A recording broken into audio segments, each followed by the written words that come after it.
How did I get started in comedy?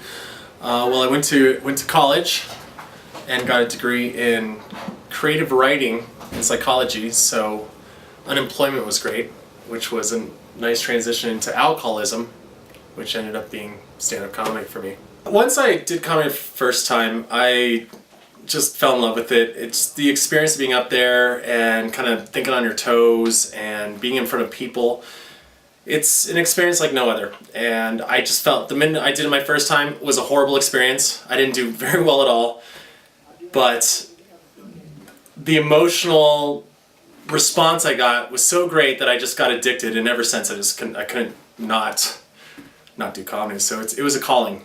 I've always been a funny kind of guy, always awkward and weird, and when I grew up, I used comedy as a way to meet people. Because I was always an awkward kid, and so I felt like making people laugh could break through any barrier, and so I kind of became addicted to that, but didn't know that there was actually a path that you can go down. And then once I did comedy, in my first stand-up or whatever the case may be, I just knew that's what I wanted to do. Comedy changes. If you get out of comedy, if you just stop doing comedy for a little while and then come back into it, the whole thing has changed. You have to stay on board, because if you lose comedy, you will fall away. Having a great show keeps me going. Having a shitty show keeps me going, because the great shows, it's I can't wait to get up there and do it again. And the shitty shows, it's oh, I can do better than that. There's tons of funny people in the world. There's tons of funny things going on.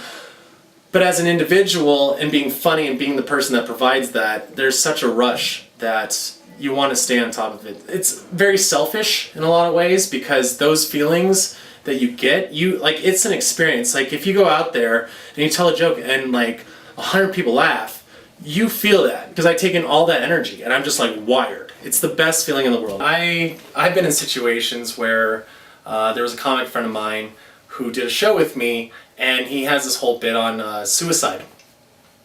And he didn't know, as he was doing the show at this particular place, that all the people in the audience had just had a friend who committed suicide. So not knowing that, he did his whole thing and kind of had a rough response, but he kept going with it, he committed to it, and found the laughter. And at the very end of it, it was therapeutic, almost. They found humor in the fact that he was telling jokes about suicide.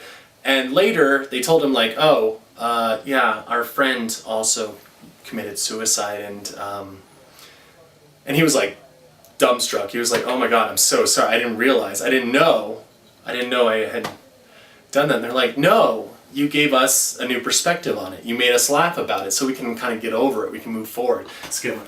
It's kind of classic. I don't need to learn how to build a car, I don't need to learn how to have a successful relationship, These aren't things I'm worried about. It's making people laugh. I was doing a show, and it was at a skeezy bar on Colfax. This guy knows what I'm talking about, and I point at this guy, and he immediately jerks up, what? You talking to me? He tries to attack me, and he trips and knocks me into a amplifier, and so I fall down, and he's on top of me swinging, and next thing I know, everyone in the bar jumps up, and either they're on pretty much everyone was on my side, which was awesome, because you never know really who's on your side until you're attacked on stage on Colfax. The thing I learned from getting attacked on stage is the mic stand can always be a weapon.